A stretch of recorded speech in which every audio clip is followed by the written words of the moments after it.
Very very important question, बहुत ज़्यादा important question है। 6th वन, संतुलित आहार क्या है, इसके घटक और स्रोत का वर्णन करें।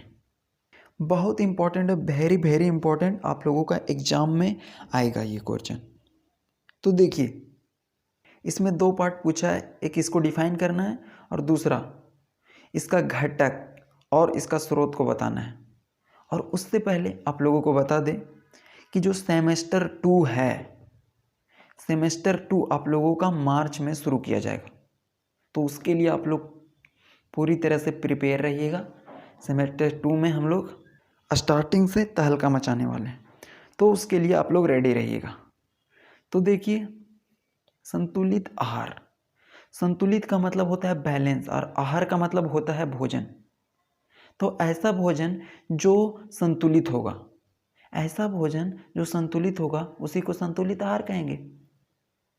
तो देखिए, ऐसा आहार जिसमें सभी पोषक तत्व, ऐसा आहार जिसमें सभी पोषक तत्व, और पोषक तत्व क्या होता है, कार्बोहाइड्रेट, विटामिन, वसा, मिनरल, ये सभी का सभी क्या होता है, पोषक तत्व होते हैं। पोषक तत्व होता है, इससे पहले क्वेश्चन में हम लोग कर चुके हैं, जिसको घटक भी बोला जाता है। तो ऐसा आहार जिसमें सभी पोषक तत्व संतुलित मात्रा में पाए जाते हैं, संतुलित मात्रा में पाए जाते हैं, उसे संतुलित आहार कहा जाता है। क्योंकि अगर कोई चीज़ संतुलन में रहेगा तभी आप आगे बढ़ सकते हैं, कुछ अच्छा कर सकते हैं। लेकिन अगर किसी चीज़ का कमी होगा तो आपको भी प्रॉब्लम होना शुरू हो जाती है। उसी प्रकार से भोजन के साथ भी है कि अगर आप सभी भोजन को संतुलित मात्रा में लेंगे तभी आपका शरीर अच्छा रहेगा, राइट। तो संतुलित आहार की कमी से, संतुलित आहार की कमी से मनुष्य की रोग प्रतिरोधक क्षमता कम हो जाती है। जो मनुष्य के अंदर जो लड़ने की क्षमता होती है, उसके आंतरिक शरीर में रोग से लड़ने की जो क्षमता होती है ना, वो कम हो जाती है अगर आपके शरीर में संतुलित आहार का कमी हो जाए तो। और यदि आपके शरीर की ताकत कम हो गई रोग से लड़ने की, कीटाणुओं से लड़ने की, तो आपका शरीर कमज़ोर पड़ जाता है, तो और मनुष्य बीमार रहने लगता है, राइट। तो यही था संतुलित आहार, ऐसा आहार जो संतुलित मात्रा में पाया जाता है, उसी को संतुलित आहार कहते हैं। अब हम लोग देखेंगे संतुलित आहार के घटक। संतुलित आहार के घटक क्या हैं, जिसको पोषक तत्व भी कहा जाता है, जिसको पोषक तत्व भी कहा जाता है। जैसे कि किसी भी देश के अंदर बहुत सारे राज्य होते हैं, एक देश इतना बड़ा होता है, उसके अंदर छोटे छोटे राज्य होते हैं। उसी प्रकार से जितने भी भोजन हैं उसमें कुछ न कुछ आहार घटक होते हैं, आहार घटक होते हैं, उसी को हम लोग क्या कहते हैं, पोषक तत्व या उसका घटक। तो देखिए, पहला है कार्बोहाइड्रेट, प्रोटीन, वसा, विटामिन, खनिज और जल। तो ये इसके पहले भी आप लोगों को बताया गया था, तो आप लोगों को इसके बारे में और अच्छे से याद भी हो गया होगा। अब हम लोग इसका स्रोत देखेंगे कि ये जो कार्बोहाइड्रेट है इसका स्रोत कहाँ से है, कार्बोहाइड्रेट मिलता कहाँ से, विटामिन कहाँ से मिलता है, मछली से मिलता है, अंडा से मिलता है या कहीं और से मिलता है, ये सब हम लोग देखेंगे। और हम लोग टू द पॉइंट बात करेंगे कि कार्बोहाइड्रेट, प्रोटीन, वसा का क्या काम है। एक चीज़ और, इसके पहले वाले क्वेश्चन में आप लोगों को 5 ही बताया गया था, राइट। तो जनरली 5 हम लोग देखते हैं, 5 घटक को हम लोग देखते हैं, जल को नहीं लिखवाया गया था। तो कोई दिक्कत नहीं है, डरना नहीं है, आप 5 चाहें तो 5 लिख सकते हैं, इसमें कोई दिक्कत वाली बात नहीं है, क्योंकि इसके द्वारा भी हम लोगों को ताकत मिलती है, जल के द्वारा, मोस्ट इंपॉर्टेंट थिंग है, राइट। तो देखिए, सबसे पहला कार्बोहाइड्रेट। कार्बोहाइड्रेट हम लोग हर दिन लेते हैं, हर दिन हम लोग कार्बोहाइड्रेट लेते हैं ताकि हम लोगों को ताकत मिल सके। तो देखिए, कार्बोहाइड्रेट का क्या काम है। कार्बोहाइड्रेट हमारे शरीर को ऊर्जा प्रदान करती है, हमारे जो शरीर है ना उसको ताकत देने की काम करती है कार्बोहाइड्रेट। और हम लोग साथ में इसका स्रोत भी देखते चलेंगे, इसका स्रोत देखेंगे कि कार्बोहाइड्रेट कहाँ से प्राप्त होता है।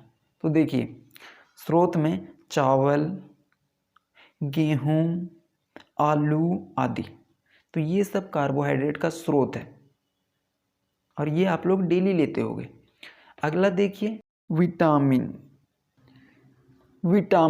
विटामिन रासायनिक रूप से बनी एक यौगिक होती है, एक रासायनिक रूप से बनी यौगिक होती है जो हमारे शरीर को रोगों से रक्षा करती है। हमारे शरीर में जो भी बीमारी आती है ना उससे रक्षा करने का काम करती है। कौन? विटामिन। इसका स्रोत क्या है?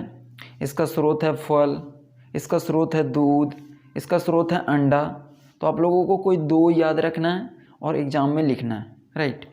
देखिए विटामिन के बहुत प्रकार हैं, तो विटामिन के कई प्रकार हैं तथा सभी विटामिन के अलग अलग स्रोत हैं। Vitamin A, vitamin B, vitamin C, vitamin D, vitamin K, ये सब विटामिन के अलग अलग प्रकार हैं और इनके भी स्रोत हैं। तो आप लोगों को उतना नहीं लिखना है, सिर्फ इतना ही लिखना है कि विटामिन के कई प्रकार होते हैं जो अलग अलग स्रोत में पाए जाते हैं। थर्ड देखिए प्रोटीन। तो प्रोटीन का क्या काम है? तो प्रोटीन हमारे शरीर की वृद्धि तथा पुनर्निर्माण में मदद करती है।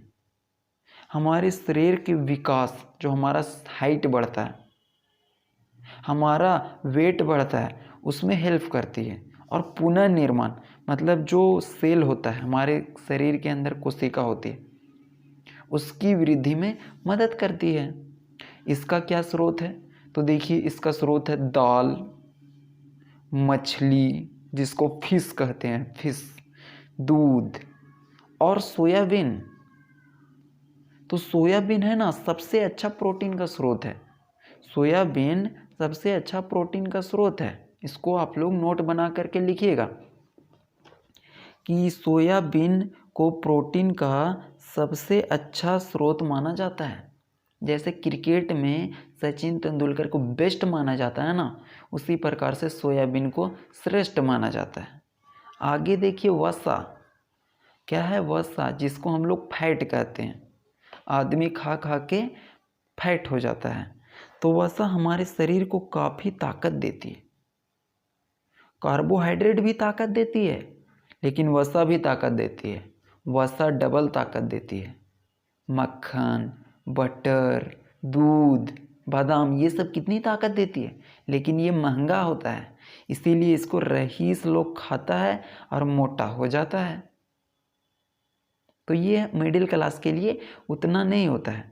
तो वसा हमारे शरीर को काफ़ी ताकत देती है और शरीर के अंगों को बाहरी झटकों से बचाती है। बाहर का जो भी झटका होगा ना उससे बचाती है। जैसे लकवा किसी को मार देता है, किसी को किसी प्रकार का बीमारी हो जाता है, तो उससे ये बचाव देती है।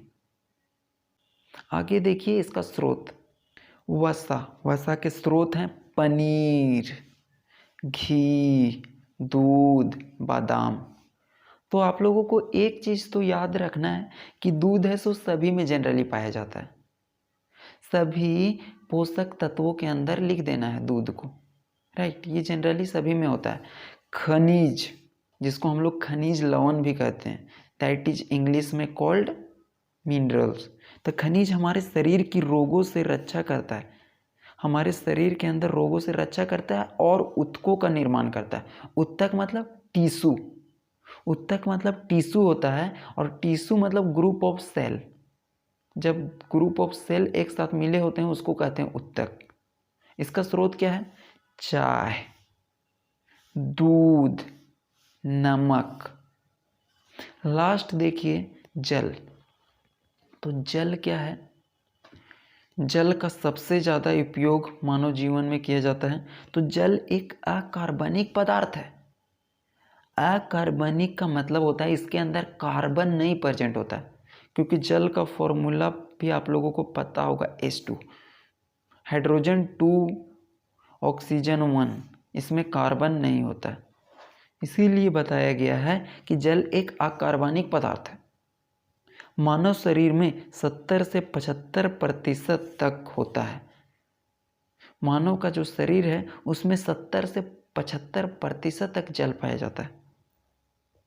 और जल हमारे शरीर में पसीने एवं वाष्पन द्वारा शरीर का ताप नियंत्रण करता है। तो जल है वो पसीने के द्वारा और वाष्पन के द्वारा शरीर का जो टेम्परेचर है उसको मेंटेन करता है। गर्मी के दिनों में आप देखते होंगे कि शरीर से पसीना निकलता है, तो वो मेंटेन करता है। अंदर बहुत ज़्यादा हीट हो जाता है ना, तो वो पसीने के फॉर्म में बाहर निकल जाता है। तो ये थे संतुलित आहार का कंप्लीट आंसर। थैंक यू, मिलते हैं नेक्स्ट वीडियो में।